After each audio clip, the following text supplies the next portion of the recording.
Halo guys, pernahkah kamu bermimpi memiliki kebebasan finansial seperti para miliarder dunia?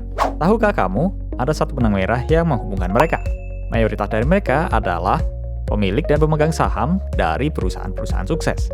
Nah, salah satu cara paling efektif untuk menjadi pemegang saham adalah melalui pasar modal. Di video kali ini, kita akan bedah tuntas insight kunci dari buku luar biasa, Cara Simpel Berinvestasi di Pasar Modal volume pertama, karya Gioliardi Sunendar. Buku ini membuka mata kita bahwa dengan cara pandang yang tepat, kita bisa fokus pada perusahaan-perusahaan terbaik di antara ribuan pilihan perusahaan yang ada. Pak Gioliardi membimbing kita untuk memanfaatkan peluang emas saat terjadi disparitas harga di pasar modal. Aku sudah merangkum 3 poin esensial dari buku ini yang wajib kamu tahu, yaitu The Buffett Way, Dry Powder, dan Trailing Stop. Penasaran? Yuk kita selami satu persatu.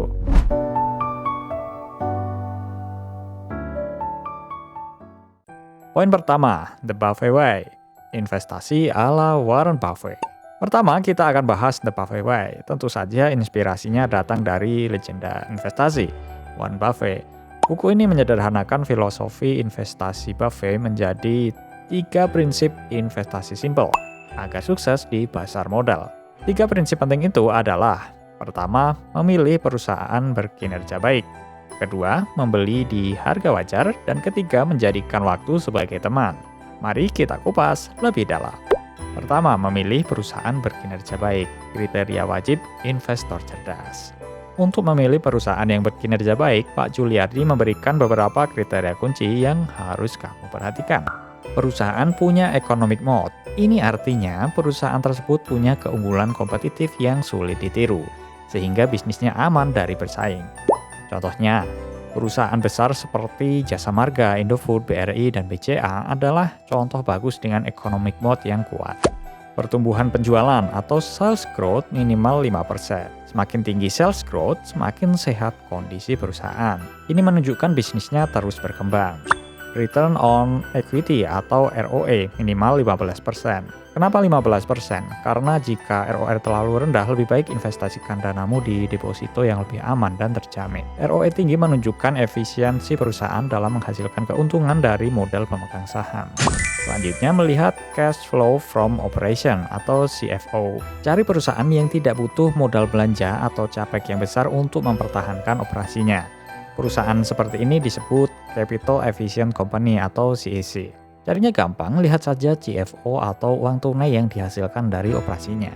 Selanjutnya, melihat nilai buku atau book value. Perusahaan yang nilai buku per sahamnya konsisten meningkat adalah sinyal positif. Ini menunjukkan kekayaan perusahaan bertumbuh dari hasil usahanya.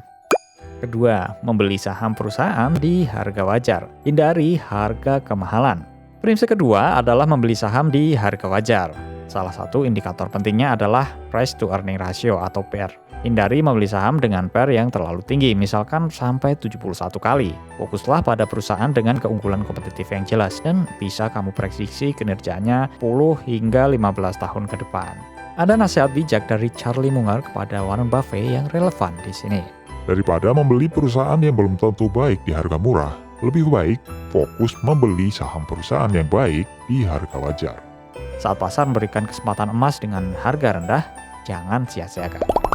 Ketiga, menjadikan waktu sebagai teman. Kekuatan compounding. Prinsip terakhir adalah menjadikan waktu sebagai teman. Sebuah studi menunjukkan semakin lama kita berinvestasi di pasar modal, semakin kecil risikonya. Lihat saja indeks bursa di dunia. Dalam jangka panjang, trennya selalu naik. Inilah kekuatan compounding yang tidak bisa diremehkan. Poin kedua, dry powder. Siaga menjemput peluang. Poin penting kedua adalah dry powder. Pasar mengajarkan kita bahwa tidak hanya harus memilih perusahaan yang baik, tapi juga siap dengan dana cadangan atau dry powder saat pasar menawarkan peluang emas. Dry powder bisa berupa kas atau investasi pendapatan tetap atau fixed income. Bayangkan, jika kamu selalu fully invested dalam saham, bagaimana kamu bisa berpartisipasi saat pasar sedang diskon? Memang menyisihkan dry powder di reksadana pasar uang atau deposito mungkin ada opportunity cost berupa ROI yang lebih rendah dalam jangka pendek. Tapi, gangguan ROI jangka pendek itu tidak ada artinya ketika kamu bisa memanfaatkan peluang saat saham sedang mabuk. Semua akan terbayar lunas saat kamu membeli saham bagus di harga murah. Poin ketiga, trailing stop, disiplin dalam mengelola risiko. Selanjutnya kita bahas pertanyaan klasik investor. Kapan sebaiknya menjual saham? Keputusan menjual atau menahan saham memang tidak mudah. Seringkali emosi menguasai. Wah, jangan-jangan harganya naik terus. Jangan dijual dulu deh. Atau Kalau tidak dijual sekarang, takut turun lagi. Jual aja deh, sudah untung 10-15%. mengapa investor cenderung cepat menjual saham yang untung dan menahan saham yang rugi? Ini terkait psikologi, terutama masalah pride atau gengsi. Kita cenderung sulit mengakui kesalahan. Untuk mengatasi pertimbangan emosional ini, buku ini menyarankan penggunaan prinsip stop loss dan trailing stop. Stop loss yaitu buku ini menyarankan 30% stop loss untuk setiap saham yang dibeli. Jika kamu punya 30 saham dan mengalokasikan masing-masing 3%, kerugian maksimalmu hanya 1% dari total portofolio, atau 30% kali 3%. Cara ini jitu untuk membatasi kerugian. Dan trailing stop yaitu dilakukan saat harga saham sudah naik. Kamu menerapkan trailing stop dari harga tertinggi yang dicapai. Buku ini menyarankan angka 15% dari closing price tertinggi. Jadi jika harga turun 15% dari puncaknya, saatnya menjual untuk mengamankan keuntungan.